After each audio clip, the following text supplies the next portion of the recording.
Hello guys, welcome to Rennie ஜியானா channel. இன்றைக்கி நான் வந்து ஒரு மண் சட்டியில் மீன் குழம்பு பண்ணோம்.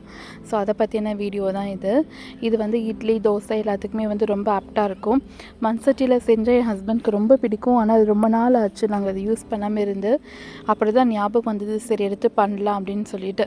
நான் இன்றைக்கி எடுத்தது வந்து என்னென்னா 2 கிலோ ஜிலேபி மீன். அதில் வந்து கொஞ்சம் ஃப்ரை பண்ணுறதுக்கு தனியாக எடுத்து வச்சிட்டேன்.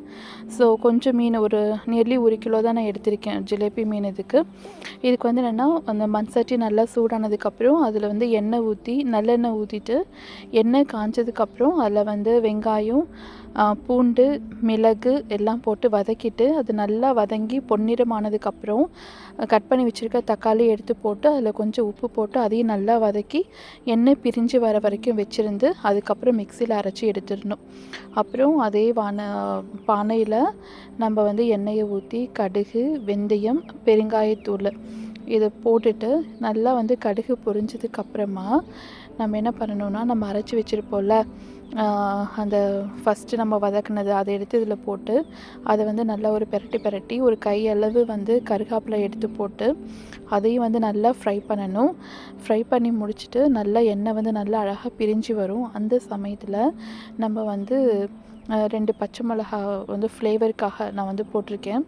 அப்புறம் கொத்தமல்லி தூள், 2 ஸ்பூன் கொத்தமல்லி தூள், 1 ஸ்பூன் வந்து காஷ்மீரி சில்லி பவுடர் கலருக்காக, அப்புறம் மிளகாத்தூள் வந்து தனியாக அது வந்து 1 ஸ்பூனு, அதுக்கப்புறம் மஞ்சத்தூள் இதெல்லாம் போட்டு நல்லா வந்து வதக்கிடுறோம். உப்பு வந்து நம்ம வதக்கும் போதே நம்ம ஃபஸ்ட்டே போட்டுட்டோம், அதனால் இப்போ நான் போடலை.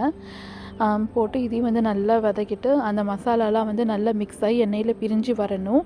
அதுக்கப்புறமா வந்து நம்ம என்ன பண்ணோன்னா, ஒரு நெல்லிக்காய் அளவு வந்து புளி வந்து நல்லா ஊற வச்சு அந்த புளியை வந்து நம்ம நல்லா கரைச்சி அதை வந்து டபுள் டைம் அதை வந்து என்ன சொல்கிறது, ஃபில்டர் பண்ணி அதை வந்து எடுத்துக்கோங்க. புளி கரைசல் வந்து எடுத்து இது வந்து நல்லா பாருங்கள், கொஞ்சம் லைட்டாக வந்து தண்ணி ஊற்றி நான் வந்து கொதிக்க வச்சுருக்கேன்.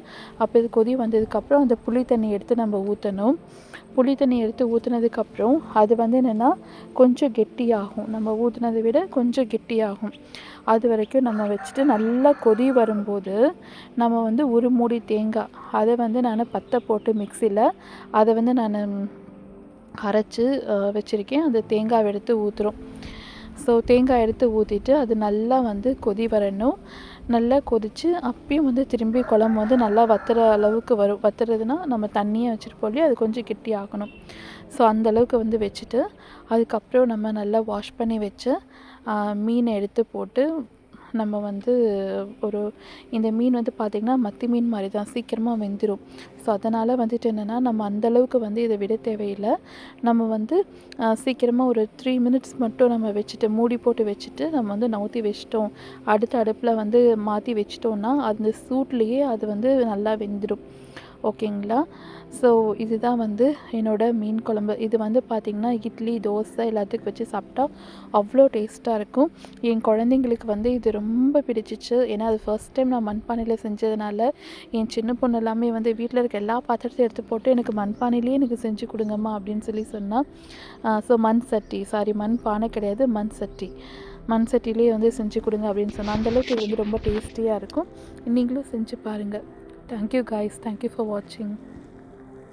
இது உங்களுக்கு பிடிச்சிருந்தா லைக் பண்ணுங்கள், கமெண்ட் பண்ணுங்கள், ஷேர் பண்ணுங்கள், அப்புறம் மறக்காமல் சப்ஸ்கிரைப் பண்ணுங்கள். தேங்க்யூ ஃபார் வாட்சிங்.